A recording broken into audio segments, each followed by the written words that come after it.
nominations that were very, very disappointing in terms of numbers. And all of our hope is that people will turn out in large numbers to vote. Otherwise, we are likely to see a very unfortunate time for our own democracy, in case that the numbers actually don't reflect. What do you think? Why do you think there is that voter apathy? Yeah, in fact, it's just based on the comment that you made there, freedom is coming. Because, I mean, if voters believe freedom was coming, they would actually appear in the large numbers.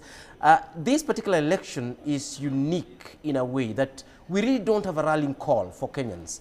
And both sides have not really had, a big agenda that is exciting.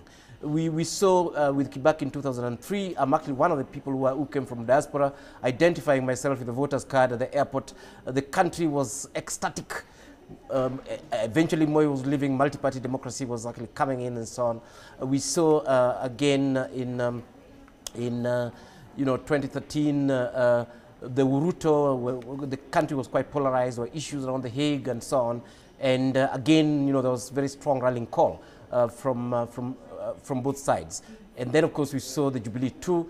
That was the last one. And again, Raila was convinced that he could actually, get the dynamic duo, as they were called then, in matching uniforms, out of power and send them home. And both parties were actually quite charged, and they had issues around, around which they were rallying their members. The first 5 years of Jubilee were not a total disaster as such, and they were promising, the country this really, really wonderful way forward. And remember, Raila promised the country Canaan. Now he can really not even talk about taking us to Isili or somewhere nearby. Yeah, but there was a big rallying call, and I remember Raila's speech about infrastructure, about transforming the entire country and all this. And now, come to this particular election, it's quite muted. If you ask yourself, what is the big idea that these people are using to rally the nation towards their direction? Somebody talks about bottom up, and then in the campaigns we don't even hear it, and what it actually entails. And then, of course, the Azimio side are basically saying, fine, I mean, is a time to run the country. We have a female running mate. We are less corrupt. We'll fix some of the problems that are there. And that's okay, those things must be done. But leadership requires every so often that you have this, rallying call that then excites the population, that then takes them forward. And that is one of the issues that has been blamed for the youth apathy, particularly in this particular election, reflected especially with the IBC and the new numbers that they're trying to recruit. Okay, so you talk about this rallying call, could it be, because they're campaigning, for me at least, from my observations, is they're campaigning around the same issues. Correct. They're campaigning around the question of the economy. Raila Odinga calls it an economic revolution. And you said bottoms up. We have to be careful because they insist it's not bottoms up, but bottom up. Without an S. Yes, without the S. So, they're both campaigning around the economy. Right. They're both campaigning around health, right, and sickness or illness not bankrupting families. Right. Their solutions perhaps are different, but there are a lot of similarities. Even Kenya Kwanza at some point accused Azimio of copying, quote unquote, copying their manifesto, although Azimio did launch theirs first. Could that be part of it, that the issues are the same across the board? In fact, really, Olive, I think that's one of the most exciting things because, of course, I mean, I'll speak to the manifesto shortly, but if you look at this, it's a pretty bizarre relationship where the deputy president is in government and is not in government. So it's somehow fighting that government. So he's very much aware of the issues that the government was dealing with and how the government proposed, to sort them out. And meanwhile, Raila and the Azimio guys are not in government, and yet they're in government through the handshake. So again, they're very much aware of what the government was planning and the challenges the government was having, in executing those plans and so on. So it's pretty interesting that actually is a continuum with the Uhuru and the government at the center, and Ruto then crossing over Uhuru a little bit, but not fully, and then Raila on the other side also crossing over Uhuru a little bit. And this comes to just what you're asking about, their manifestos. actually, the manifestos, if you look at them, and I've read both manifestos in detail, if you look at them, you see that basically they're continuation of Jubilee manifestos with quite a bit of nuances.